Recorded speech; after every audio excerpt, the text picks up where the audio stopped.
Hi, I'm Gordon from Camera Labs, and this is my full review of the Sigma 18 to 50mm f2.8 DCDN. And here it is, a general purpose zoom designed for mirrorless cameras with cropped APSC sensors and with a nice fixed aperture of f2.8 throughout the range.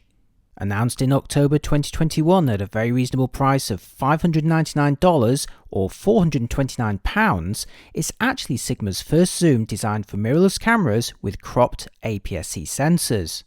At the time I made this review, it was only available in Sony E and Leica L mounts, but I'm sure I'm not the only one who'd also love to see Fujifilm X and especially Canon EFM flavours. However many versions Sigma ends up making though, the premise remains the same. A general purpose lens that's a step up in aperture and sharpness from the often disappointing kit zooms. Sigma wasn't the first with this idea though. In August 2019, Sony launched the E16 to 55mm f2.8G, sharing the same aperture as the new Sigma, but with a fractionally broader range. However, the Sony's larger, heavier, and at $1399 much more expensive.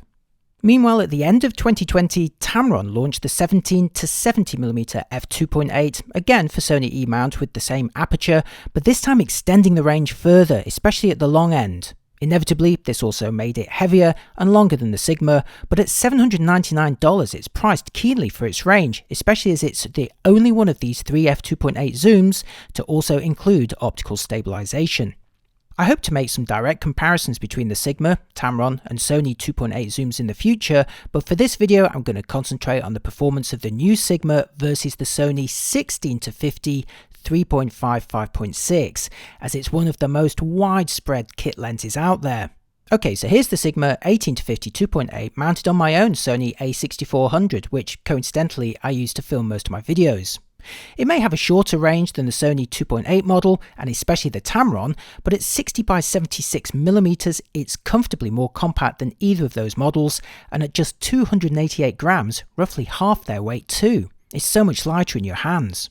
In terms of controls, there's just two, a fairly narrow manual focusing ring with ribbing that's flush to the barrel, making it a little awkward to turn at times, and a wider zoom ring that extends the barrel by about 24mm. Like the other two premium options, Sigma supplies the lens with a plastic hood, although the 55mm filter thread is narrower than the 67mm thread on the Sony and the Tamron.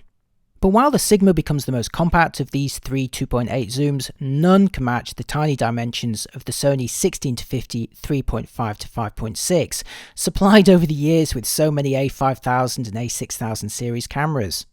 Now, whatever criticisms you can level against this lens, and I have plenty of them, being too big is not one of them. It weighs in at a barely noticeable 118 grams and employs a collapsing barrel design which starts off at just 65 by 30mm before extending a little when powered up. The single control ring adjusts either the zoom or the manual focus, while an additional lever provides an alternative zoom control. Note that the zoom is motorized on this lens, and I'll show you how that looks in just a minute. The Sigma is weather sealed at the mount, albeit not throughout the entire barrel, but this is an upgrade over the Sony 16 to 50 kit zoom, which has no sealing at all and does feel quite rattly in comparison. To test the focusing, I mounted each lens on my a6400 and recorded the view in both single AFS and continuous AFC modes. Starting with the Sigma 18 to 50 at 50mm 2.8 in single AFS, the focusing is very swift with only the usual minor contrast wobble to confirm, and it's effectively silent in operation too. And next, here's the continuous AFC version, which uses phase detect autofocus and avoids the wobble. It's a little faster too. For comparison, here's the budget Sony 16 to 50 kit zoom at 50mm, although its maximum aperture is 2 stops slower at this point at f5.6. Still, the result with single AFS is quick, and again it's effectively silent.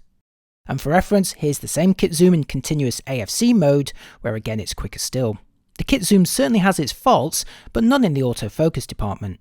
Alright, now it's time to check out some photos, starting with the range of the Sigma 18 to 50, mounted again on my Sony a6400 and here at 18mm, where it delivers a 27mm equivalent field of view.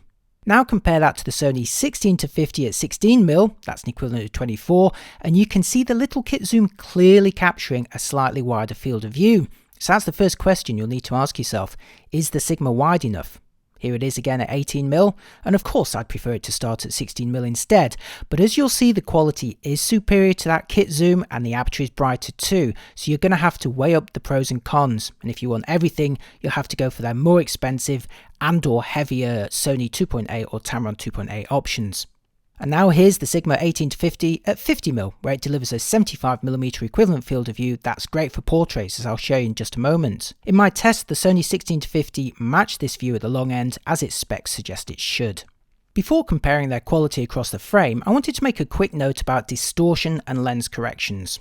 When zoomed to the widest 18mm end, the Sigma 18-50, like so many wide lenses, exhibits quite strong barrel distortion.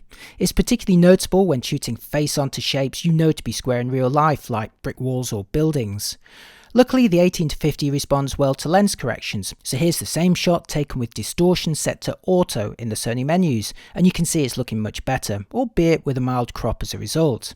I found the distortion quickly reduced as the focal length increased and wasn't an issue for mid to longer focal lengths, but you will notice it at the wide end unless you have lens corrections enabled. Okay, to compare their quality, I've angled my landscape view so that details run into the corners, starting here with the Sigma 18-50 at 18mm 2.8, and taking a close look in the middle shows a decent degree of detail as you'd expect, and there's little benefit to closing the aperture other than a minor boost in contrast. Heading out into the corner, still at f2.8, you'll see the Sigma maintaining this sharpness, and again there's only small benefits to closing the aperture, like a mild boost in contrast and a small reduction in fringing. I'd be happy shooting wide open where necessary or desired for a shallow depth of field, but for the maximum quality across the frame, try to shoot at, say, f5.6 to f8. Okay, now for a side-by-side with the Sigma 18mm 2.8 on the left and the Sony 16-50 kit zoom at 16mm 3.5 on the right, which is its maximum aperture at that focal length. Looking at the centre of each image shows a similar result, but moving to the far corner, where they show different sections of the peer due to their different focal lengths, reveals a dramatic difference in sharpness. The Sony 16-50 kit zoom is notoriously bad at 16mm, at least in my test with multiple copies, and this is my best one. Part of the issue is lack of field flatness, and in this example I had both lenses focused in the middle of the frame, but even if I switch the Sony image on the right for one focused in the corner, it still falls below the Sigma. The Sony lens can improve in the corners, but you'll really need to close its aperture down to around f8. Next for the Sigma, roughly halfway through its range at 35mm for standard coverage, again wide open at 2.8 where the story remains the same as before. It's nice and sharp in the middle, with only the slightest hint of fringing in areas of very high contrast. Close it by a stop and you'll eliminate that, along with gaining a small boost in contrast, but again I'd be pretty happy with the result wide open if I did have to shoot at 2.8. Meanwhile, moving out into the corner continues the story of decent performance with the aperture wide open. Again, there's little to be gained from closing the aperture here, other than lifting what was already just fairly mild vignetting. Returning to the middle of the frame with the Sigma on the left at 2.8 and the Sony on the right at f5, which is the maximum aperture for that lens when set to around 35mm, and the results look pretty similar. Head into the far corner though and you'll see the Sigma on the left looking noticeably sharper, and remember, this is when its aperture is almost 2 stops brighter as well. The Sony kit zoom can match this sharpness, but you'll need to close it to around f8 again, by which point it's operating 3 stops slower. And finally for the Sigma 18-50 at 50mm 2.8, and taking a closer look in the middle shows no problem at all with sharpness, with plenty of detail and high contrast from the get-go. Again, closing the aperture can fractionally improve the overall crispness, but I'd be happy shooting wide open if I needed to. Moving into the far corner at 50mm 2.8 and you'll see the Sigma maintains the sharpness across the frame, and stopping down again only results in a mild boost in contrast. As before, the best results are at around f5.6 to f8, but it still looks great, wide open at f2.8. So for my final distant comparison, here's the Sigma on the left and the Sony on the right, both at 50mm and using their maximum apertures of f2.8 and f5.6, so 2 stops apart here. Comparing their results in the middle again shows the Sony on the right can keep up in the middle of the frame, but in the corner there's a notable difference with the Sigma visibly outperforming the Sony kit zoom. Again, you'd need to close the Sony down to f8 or even smaller to match the Sigma when that lens is operating over 3 stops faster. So a great result for the Sigma 18-50 2.8 when it comes to photographing distant subjects. Okay, now for portraits. So here's one taken with the Sigma 18-50 at 50mm 2.8 where you can enjoy some blurring in the background, not as much as a faster prime of course, but certainly more than a typical kit zoom. Looking closer at my eyes shows a good amount of crisp detail, and you'll also see the background blur is reasonably smooth and unfussy. Pop the Sigma on the left with the Sony on the right, both at 50mm, and you'll immediately see the difference between a lens that can open to f2.8 on the left versus one that's limited to f5.6 on the right. To be fair, the Sony lens is actually fairly sharp on the focused areas of my face, but there's unsurprisingly little blurring behind me to speak of. Now, just out of interest, I'll switch the Sigma image on the left for one with its aperture close to f5.6 to match the Sony on the right to compare their rendering styles. And in this instance, I'd say the Sony is actually a fraction less busy than the Sigma, but as you'll see in the next test, the Sigma definitely takes a lead. Okay, so now for the rendering of bokeh balls at close range, again starting with the Sigma 18-50 at 50mm 2.8 and focused close to its minimum distance. At the maximum f2.8 aperture, the Sigma lens is delivering fairly large bokeh balls with a little outlining and some mild textures within, not surprising for a zoom of this size, but still a step up from budget models. And now here it is close to f4, then to f5.6, and finally to f8. And now here's the Sigma on the left and the Sony on the right, both from the same distance, both set to 50mm, and both set to their maximum apertures of f2.8 and f5.6 respectively. Here, the two-stop benefit of the Sigma on the left is obvious with a much shallower depth of field, but the rendering is much more attractive too, with the blobs from the Sony on the right suffering from much more obvious onion ring textures within. So as expected, the Sigma offers a step up in rendering quality over the basic Sony kit zoom. And just quickly, at the other end of the scale, here's what happens when the Sigma is set to 18mm f22 for that diffraction sunstar effect. And finally, a macro test with the Sigma at 50mm 2.8 and focused as close as it could to the ruler, where it's reproducing a subject size of 85mm across the frame. And now for the Sigma at the top and the Sony at the bottom, the latter at 50mm 5.6 and again as close as it would focus, where it reproduces 93mm across the frame, so not a great deal of difference there. Moving on to video, the Sigma 18-50 provides a useful general purpose range with greater opportunities for blurring than a typical kit zoom. 27mm equivalent at the wide end is too long for handheld vlogging, but zoom the lens to 50mm as I have here, and it's great for presenting tripod-based pieces to camera at various distances.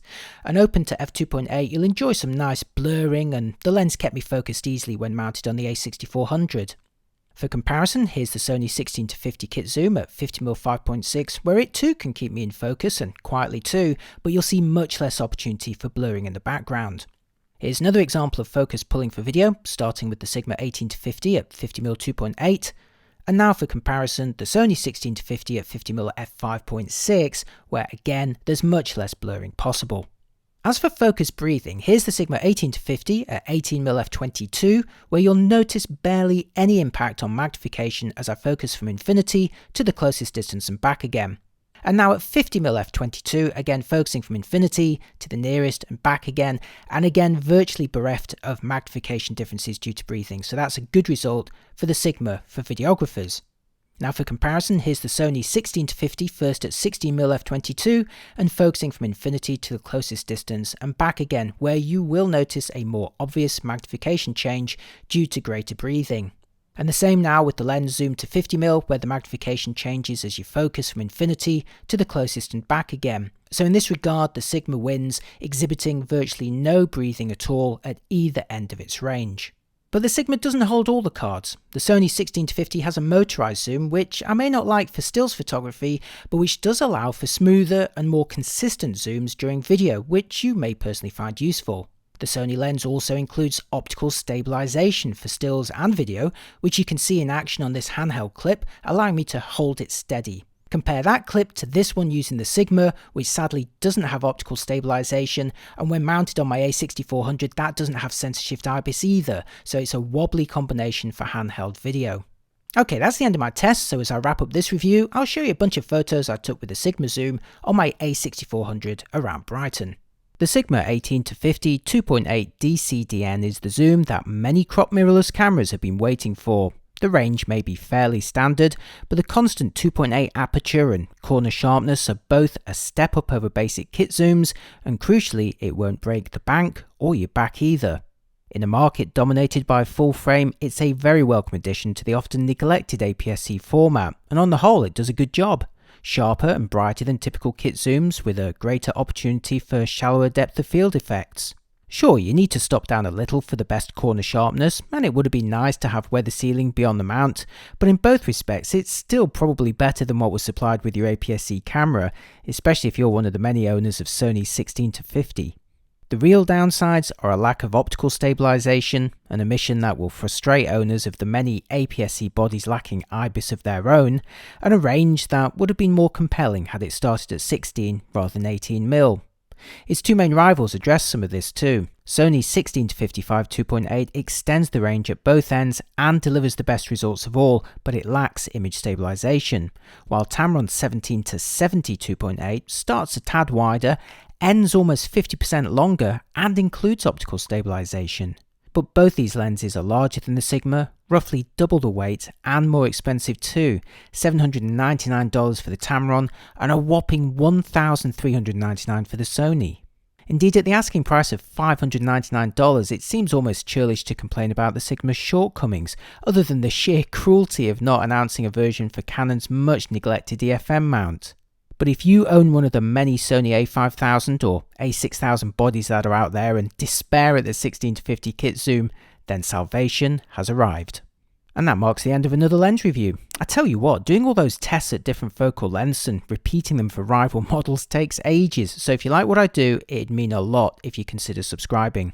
Or if you're feeling extra generous, I'm always up for a coffee. Or how about treating yourself to my in-camera book or some Camera Labs merch, all linked in the description. Anyway, let me know what you think in the comments.